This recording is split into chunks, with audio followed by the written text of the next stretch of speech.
Here's a financial paradox that sounds impossible. There are people earning six figures right now who are completely broke. They check their bank account before buying groceries. They mentally calculate every purchase. And they're always exactly one surprise bill away from credit card debt.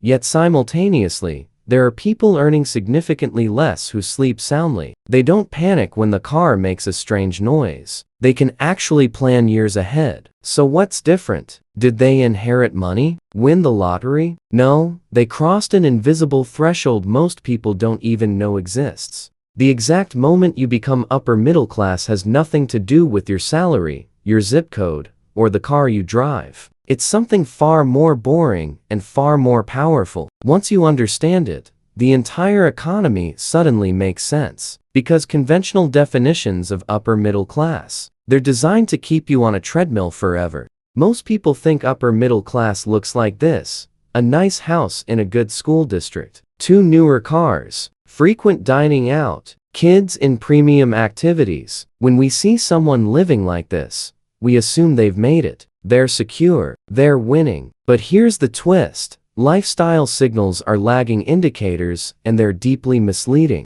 Your paycheck can disappear overnight. Your debt obligations cannot. True financial security isn't about what you spend, it's about what happens when the income stops. My name is Kevin, and this is Prosperity Levels. Today, we're redefining upper middle class in a way that matches how life actually feels, not how Instagram looks. We're going to show you the exact financial architecture that separates genuine stability from expensive fragility. And yes, there's an enemy in this story. It's not a villain, it's a system of misaligned incentives. Credit card companies, retailers, banks, they profit when you look successful and when you are stable. Because here's what they'll never tell you. Financially independent people make terrible customers. They don't carry balances. They don't finance depreciating assets. They're just unprofitable. If you want the unvarnished truth, the kind that doesn't come with a product to sell you, hit subscribe. Let's get into it. Let's define it with an acid test that actually matters. You ready? You become upper middle class the exact moment your household can maintain its essential standard of living for 6 months, even if your primary income completely stops.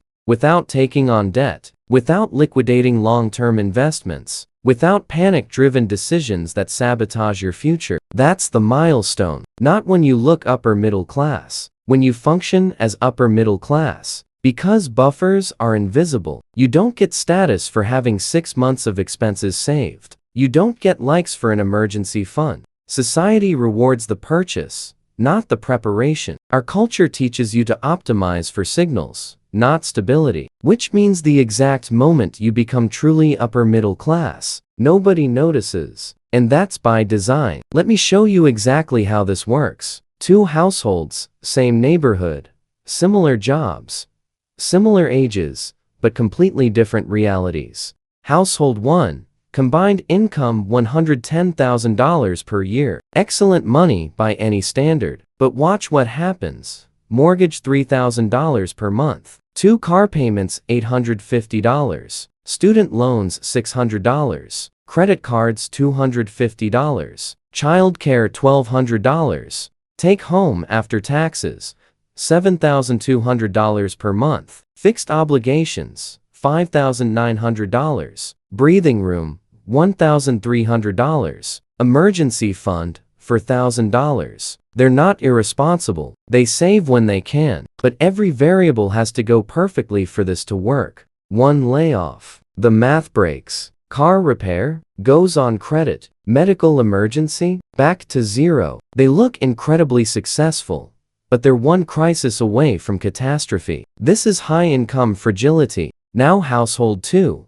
Combined income $85,000 per year, $25,000 less. Here's their structure. Mortgage in modest neighborhood $2,000. Car payments 0 paid off. Insurance and maintenance $300. Student loans refinanced for $100. Credit cards 0 paid in full monthly. Take home $5,600 per month. Fixed obligations $3,400. Breathing room $2,200. Wait, they earn $25,000 less, but have $900 more in monthly cash flow. Emergency fund, $15,000 in high-yield savings. Automatic investments, $700 per month into index funds. Timeline, they've done this for years. If income stops, they have 6 months of absolute security. They can cover essentials calmly. They don't liquidate assets. They maintain total rationality.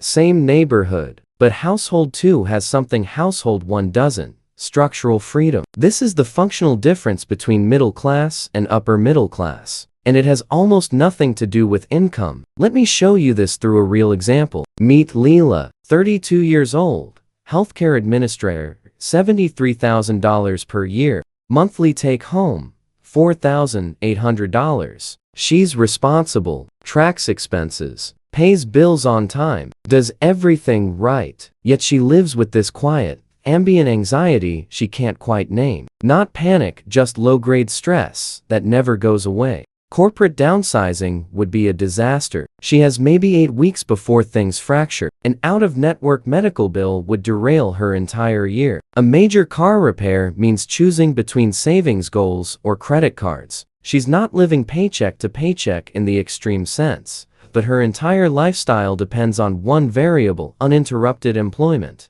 Fast forward 3 years. Leila makes structural adjustments. Nothing dramatic. She just re-engineers her balance sheet, pays off car loan early and redirects that payment to savings, eliminates high-interest personal loan, $200 per month in pure interest gone, opens Roth IRA and automates $400 per month, feels small but compounds, builds emergency fund from $3,000 to $12,000 over 18 months. Then, about 42 months in, something invisible shifts. No promotion, no inheritance, but she realizes, if my employer closed tomorrow, I'd be completely fine. Not fine forever, fine long enough to evaluate options rationally, fine enough to negotiate from strength, not desperation. That's the exact moment she became upper middle class. Not when she looked different, when her balance sheet functioned differently. This threshold doesn't arrive randomly. It's built through a specific sequence. Here are the 5 dominoes. Domino 1.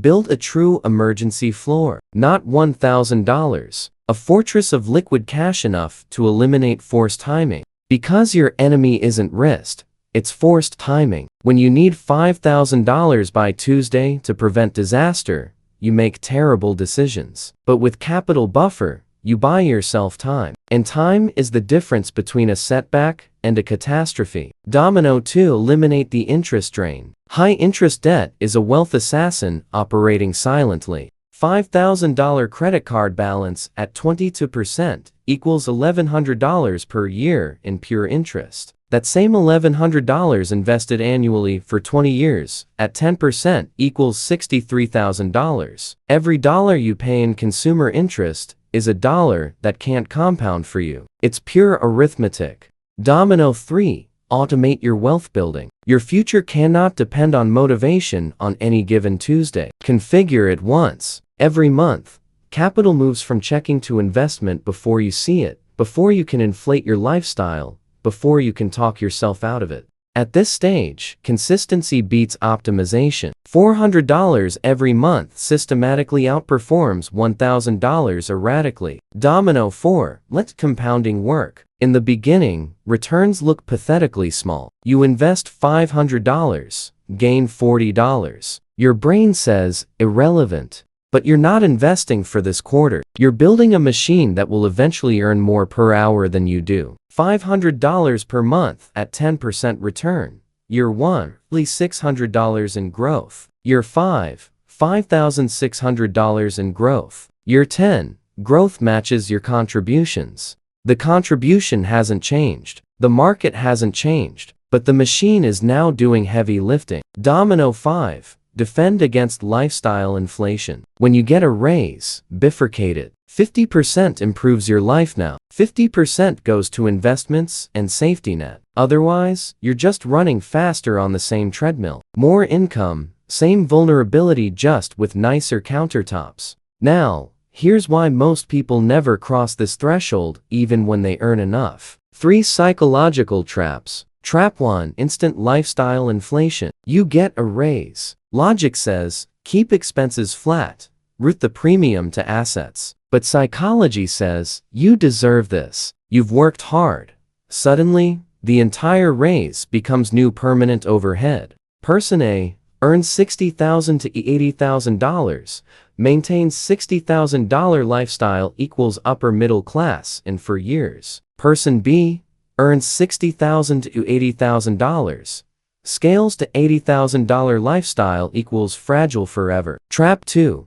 The comparison loop. Your friend buys a Tesla. Your colleague gets a house. Your classmate posts vacation photos. Meanwhile, you're sitting on $40,000 in index funds that nobody can see. No likes, no applause, no validation. Real wealth in its early phase is completely invisible. That's precisely why most people abandon it for a status symbol. $35,000 spent on a car today equals $0 in 10 years. $35,000 invested for 25 years equals $378,000. The status symbol eventually becomes worthless. The untouched investment becomes generational, but it requires looking ordinary for a decade. Trap 3. The illusion of insignificance. What's the point of saving $300 per month when I need $1 million to retire? $300 per month times 35 years at 10% equals $1,118,000. The human brain cannot intuitively grasp exponential compounding. It only sees that $300 feels small today, so it spends it, then wonders why nothing changes.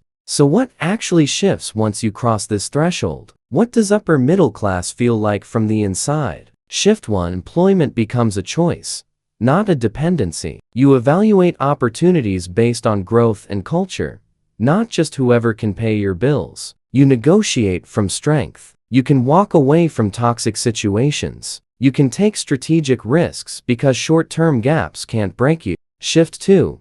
Bills stop being psychological threats. A surprise expense becomes an administrative task, not an emotional catastrophe. Your fight or flight response exits your finances. Your logical brain takes control. Shift 3. Your timeline expands. You start making superior long-term decisions, not because you got smarter, but because you exited survival mode. Survival mode equals short-term relief. Stability mode equals long-term compounding. And compounding is how generational freedom is built. Here's your concrete roadmap to cross the threshold. 6 steps. Step 1. Audit your survival baseline. Not your current lifestyle, your absolute essentials. Shelter, food, utilities, transportation, mandatory insurance, minimum debt payments. Calculate that exact number right now. This is what must be covered if income stops. Step 2.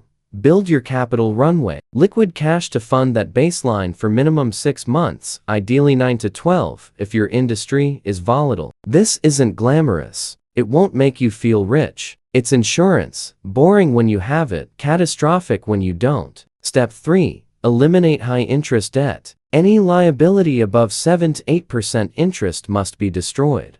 Paying off 18% credit card debt equals guaranteed 18% return. No stock market can guarantee that. Step 4. Institutionalize investing. Even if it feels embarrassingly small, $300, $400 per month, whatever remains after steps 1 through 3. Goal at this stage. Anchor the behavior. Let compounding begin its work. Consistency beats optimization when building foundation. Step 5. When you get a raise, split it. 50% to lifestyle if you want, 50% to investments and safety net. Always. Step 6. Monitor the real metric. Stop asking, how wealthy do I look? Start asking, if my income stopped for 6 months, would my household navigate it without panic? When the answer is yes, you've officially crossed into the upper middle class. Regardless of your car, your house, or your Instagram. Let me end with an uncomfortable truth most people avoid. Society wants you to have the identity of upper middle class immediately, without the invisible work. But stability is built incrementally through deliberate patience. Not because the math is complex, because it demands psychological restraint. Restraint never goes viral. Nobody posts about consumer goods they didn't buy. Nobody celebrates paying off a car and driving it 5 more years. Our culture is engineered to convince you that class is about consumption. And as long as you believe that, you remain a profitable, fragile customer. The people who achieve real financial sovereignty ignore the signals and focus on structure. They look ordinary for years and then they're free. Meanwhile, those who optimize for appearance stay on the treadmill indefinitely. Same vulnerability, just with more expensive kitchen countertops. Here's the entire framework in one sentence. You become upper middle class when your essential lifestyle no longer depends on your next paycheck. Because your liquid capital and assets provide a deep enough buffer that you can think long-term instead of surviving short-term. That's when everything changes. Not because your net worth rivals a billionaire's, but because you've unlocked the ultimate asset. The freedom to choose. Freedom to say no, leverage to negotiate. Patience to wait for optimal opportunities. Clarity to invest rationally instead of emotionally. And those behaviors compound just like capital does. Better choices lead to better outcomes. Better outcomes lead to expanded options. Expanded options lead to even better choices. The upper middle class isn't a spending level. It's a balance sheet behavior. Once you grasp this, you stop chasing illusions and start building the actual machine. If this brought clarity to your financial world, if you now see the threshold with precision, smash that like button. It helps this reach people who need it. And subscribe to Prosperity Levels for the next video. How to accelerate from upper middle class to genuine wealth. The strategies that compound freedom exponentially. Because the goal was never just to accumulate money. It's to secure the absolute freedom to choose your own path. Let's build your threshold.